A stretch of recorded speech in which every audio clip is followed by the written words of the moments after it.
There's a lot of noise lately about SaaS stocks dropping and the speculation that AI is killing SaaS. Now, software companies come and go. That's just the nature of being in business. But this idea that AI is going to kill SaaS is pretty dumb. I'm Eric Wise, a software architect with over a few decades of experience, and I have a few things to say about this. So let's get right into it. The main reason why SaaS is not going to be killed by AI is because the average person doesn't understand why SaaS exists in the first place. In a real business, you have limited time and resources. And even if you could vibe code your way to a replacement, it is unlikely that it would be worth it. Now, let me illustrate this with an example. Calendly is a piece of software that I personally subscribe to. On the surface, the app looks simple. It lets people book time on my calendar, and it links to things like my Zoom account for video calls. It has some more advanced features like charging for meetings, but at its core, it's not doing anything super complex.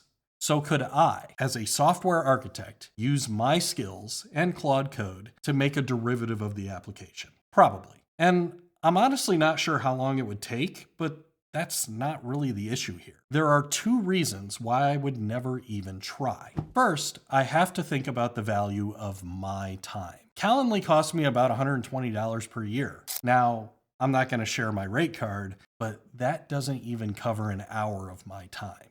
And it won't just be the initial creation.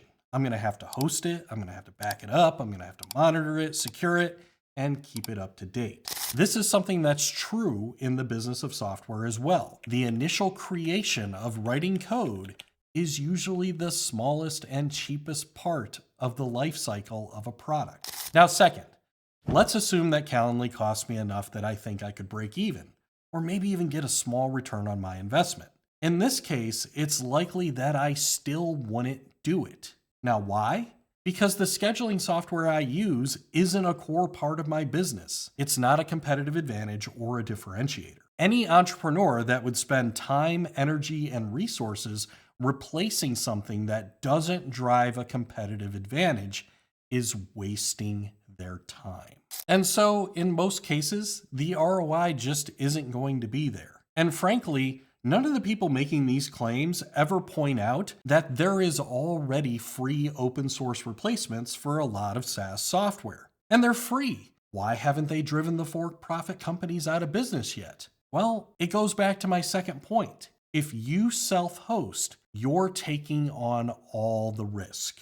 Do you need to take payments? Well, I hope you like learning about PCI compliance and other regulations. Or you're going to get fined or maybe even sued. Probably both. It is absolutely worth it to just let Stripe or PayPal or Square or some other merchant service just handle that. Companies generally won't take on those costs and risks unless a custom system is a competitive advantage. Full stop. Now, this doesn't mean that AI tools won't make building competitive products more efficient. But again, consider the risk. Do you think that a big, legitimate company is going to drop a well-known, reliable vendor for someone running a SaaS out of a garage on a Mac Mini using OpenClaw? And the answer is no, not a chance. But competition is a very good thing, and we'll see what happens. But for now, put me down as skeptical on the SaaS is dying claim.